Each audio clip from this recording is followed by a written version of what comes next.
Picture yourself walking into your room and absorbing the feeling of accomplishment. This is the feeling I get when I walk in this space. Let me take a few seconds to give you the detail on this build. The majority of this platform bed was made entirely from 8-inch lumber from your local hardware store, featuring 2 floating nightstands with the idea of saving space and not jeopardizing functionality.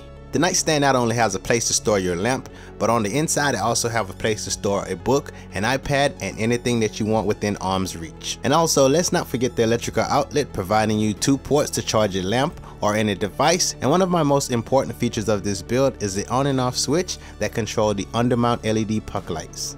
And with the added lights, these gives off a luxury feel within the space. And with the whopping 116-inch headboard backed with LED strips to set the mood in your space. Hey, what's up guys, I'm Glenn with DIY Creators, and today I'm making a modern platform bed for the bedroom. I actually been getting a ton of requests to make a bed, and I actually needed a bed. So, you know I like lights, you know I love LEDs, and I've had to find a way to incorporate them. And with this build, this is basically a temporary bed for me, and what I mean by that is there's a lot of work I need to do in this room. Gotta paint the wall, gotta replace the floors, a lot of things I wanna do. And this bed is not what I had in my dream bedroom, but it's a space filler right now and it should work for the time being. I actually like the way this one came out, and hopefully you guys are interested in this one. So if you check down in the video description, you should see all the information about the bed, how much it costs, and other details about it. So if you have any question, you can check there, or you can just ask me in the comments and I'll get back to you. And with that being said, let's do it.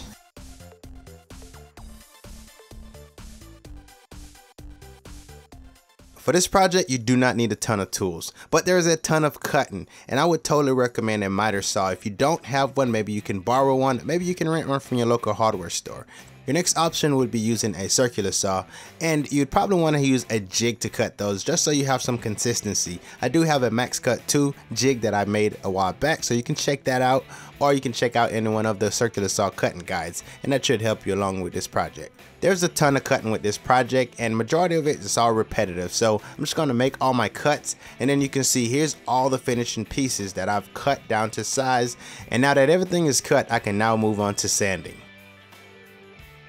Now you only need one sander for this project, but since I had the luxury of having 2 of them, I decided to put both of them to use. I used one with a 80 grit sandpaper on it, and then I used the other one with 120 grit sandpaper on it. Now keep in mind, if you have a thickness planer, then this is probably the time to use it. Now these lumber come pretty rough, so there's a ton of work prepping them and smoothing them out. And I do this process over and over again, and then I finally finish sanding them off with 120 grit sandpaper. I'm not sure how well this works, but I was doing everything in my power to speed up the process. For the bed frame, I'm going to use a glossy latex black paint. To apply the paint, I'm using a high density foam roller, and this gave me the best chance of getting a good finish without putting out the paint sprayer. For the backing on the headboard, I use plywood, and those only come in 8-foot section. So the thing is, I need to extend those, and I use plywood, glue, and also pocket hole screws just to extend it to the width that I needed.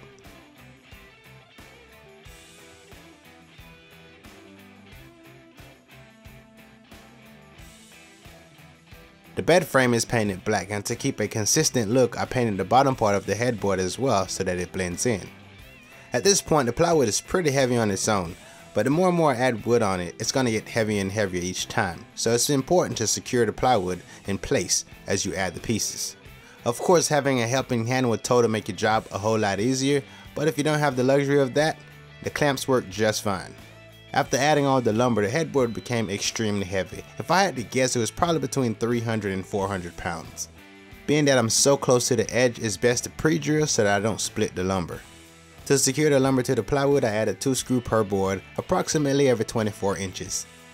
Due to the size of the headboard, your eyes will be drawn to it more than anything else on the bed. So in this case, do the design the way you like. Maybe you want to carry the wood across the entire width of the plywood. In this case, for me, I wanted to see that line going back and forth. I wanted that stagger look. I just continue the same step over and over until I get to the last row.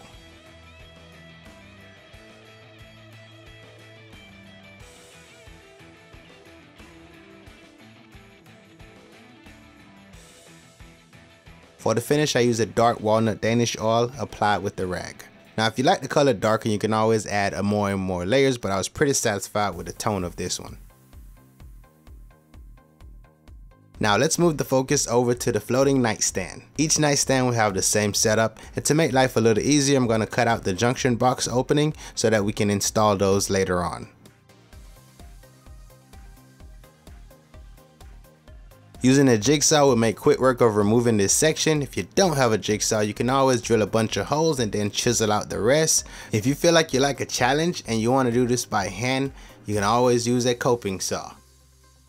If you go this route, it's a lot of work, but it's still an option.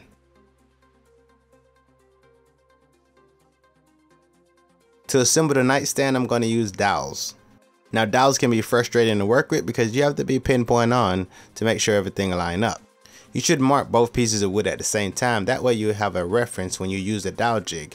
These dowel jig by Rockler actually have a center line on them. If you place the center line on the marking, then you'll be more than likely to get a straight hole drilled. Before applying glue, it's always best to test to make sure everything fits well. As a reminder, I marked both pieces the same so that I know which two go together. To ensure that my accuracy was on, I just marked, drilled, and I did the same thing all the way around for each side on each box. I wasn't sure about the 1/4 inch dowels, so I decided to beef those up with 3/8.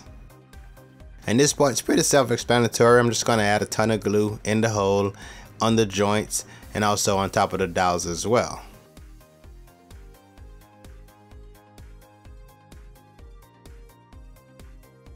And after this part is done, it's time to bring out the clamps.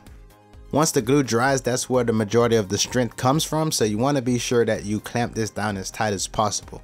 If you don't build often enough and don't feel the need to own clamps, what you could do is use screws and wood glue at the joints, then use wood filler to cover the screw heads.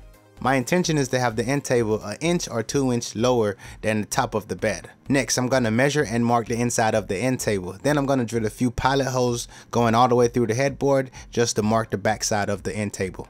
I wanted this switch to be somewhat hidden, but also in a location that I can get to it easily. And this switch is meant to turn on the puck light that's going to be below the end table.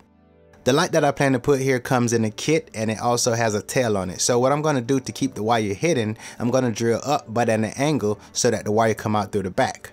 So at this point, it's a good idea to just mark everything while the end table is in place, even the outlet. And with the end table removed, I can now drill all the holes out for the bolts to pass through. The last bolt I just drilled actually fell into the opening of the outlet, so I had to redo that one. The end table is meant to be removable. This way you can remove it and move the headboard around at will. Notice I have tape on my drill bit as an indicator so that I didn't exit out the other side of the table. This is the location that I plan to put the on and off switch for the puck lights. Since I can't get my drill to drill in from the inside, I'm going to attach a piece of wood and drill in from the back side, and this way I can avoid any major tear outs. I drilled a 3/4 hole, but it seems like it's a tight fit, so I just have to wobble out the hole just a little bit to accept the switch. After sanding and applying the Danish oil as I did previously, I'm now going to add wipe-on polyurethane as a top coat for this finish. After applying the first coat of polyurethane, I then went back with a 400 grit sandpaper, sand that down, then I applied one more coat onto it. You can do it a third time to get an even better finish, but I was happy with the second coat. Since I wanted to achieve a glowing effect behind the headboard, I decided to add some strips of wood going around, and this would serve a couple things. One is a resting area for the LEDs to sit, but it also helped kicks the bed off the wall, so when I plug the power cord in, it doesn't interfere with the headboard. Now that I have the headboard in the room, I'm going to add the electrical wire, and that's going to go from one outlet to the other outlet. Here's the puck light that I shown previously in the video. I'm just going to cut the plastic connector off of it, pass the wire through the hole that was drilled, and then screw the light into place. These LED puck light comes in a kit, and I really like the low profile of them, and I'll have links to these down in the video description. To wire up the on and off switch for these, I'm going to use some spade connectors, which are called push-on connectors or many different names. I terminated those to a piece of wire, passed the wire through the hole, and then I can insert the switch. So getting the switch in the hole was a pretty tight fit, but I made it work. I left all the wires pretty long so I can pass them through the pre-drilled hole that was done early on in the video. And now that all the cables are passed through, I should have the wiring for the puck light, the electrical, and also the wiring for the switch. And after getting the end table under the headboard, I can now install the bolts. Now I can fasten all the wiring down and keep everything neat and out of the way.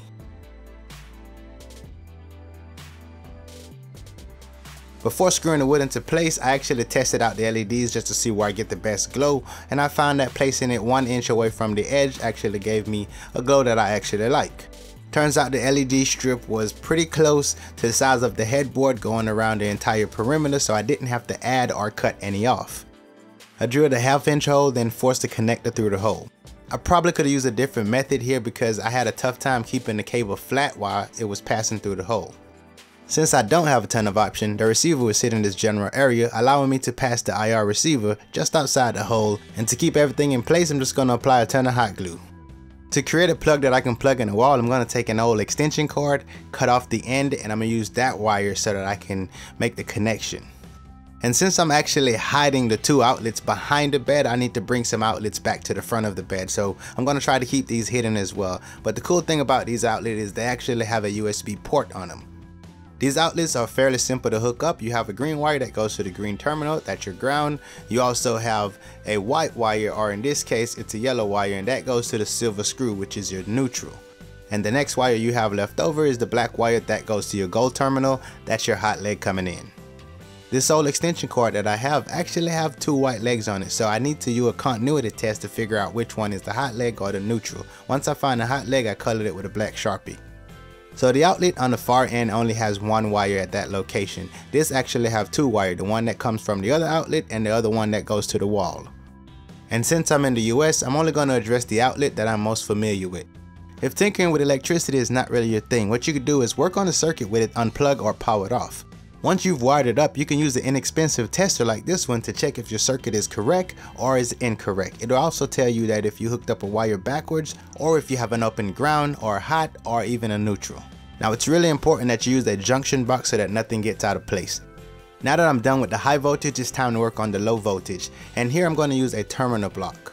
Now I was planning to explain what I was doing here, but then I realized that after I finished wiring this up, it actually looked pretty complicated. So I'm going to create a diagram just to give you a basic and simplified version of what I'm doing here. Now the reason why I went this route because I wanted to easily disconnect the end table if I needed to move the bed at a later period, because I will be getting rid of this bed at some point.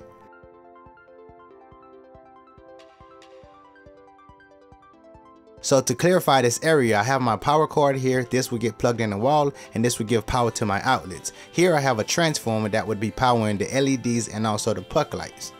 I mean, this headboard is really heavy, so I'm really surprised to see how the end table hold this up like a champ. After the headboard goes up, I won't be able to get behind it because it's so massive and so much work that I have to do to get there.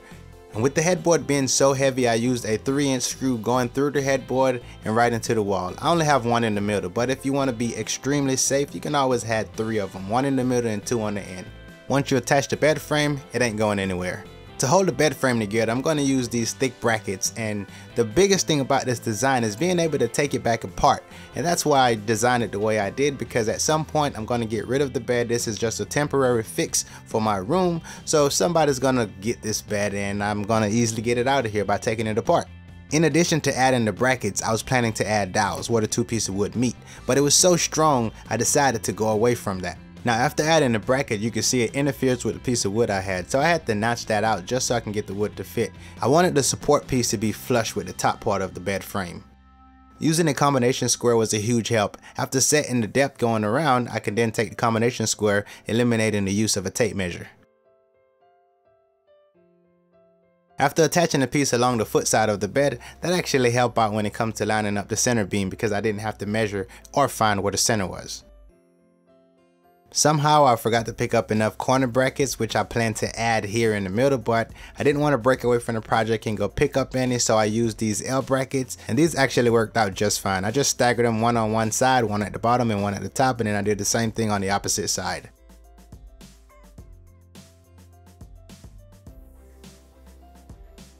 I only put 1 full day of work into this project. The other days was like in small spurts, so I actually felt like I was never going to get done with this project until I started adding these support pieces. I added 2 screws per connection point. That would be at both ends and also in the middle. To secure the lip of the bed to the frame, I'm going to use some corner brackets on the inside and also on the outside. I'm going to use a total of 4 per side. Now all I have to do is line it up, and then I can move on to screwing it from the inside. Well, if you ask me, it looks strong enough. And you're probably wondering, what do I do at the end? Well, here I'm going to use a mending plate, and I'm going to use this plate to attach it from the bottom, and this is a perfect situation for that because that keeps the two pieces of wood flush with each other. I also added some smaller bracket that will secure the lip from the inside. After adding the bracket to the outside, this provided the strength that I was looking for. Now you cannot see this bracket when you look at the bed unless you bend down and look under it, but one thing I could have did was actually spray painting them black so they would blend in better. Now it did take a lot of fine tuning and maneuvering to get the bed fine tuned so that I have the proper spacing on both sides. Now all I have to do is attach the bed frame to the headboard, throw the 1/4 inch plywood on top, just throw a few screws in it, secure that in place, throw the bed on there, and we done. I really had to cut my victory dance out of this one because I just went crazy. I was so happy this project was done. Hope you guys like this one. Hope you like this one.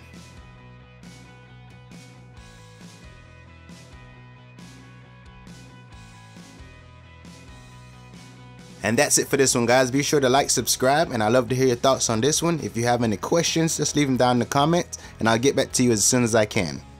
And be sure to follow me on Instagram at DIY Creators 2015. And I want to give a big shout out and thank you to my friends over on Patreon for supporting the channel. If you're able, please consider supporting the channel as well so we can continue to make content like this. Have a good one, guys.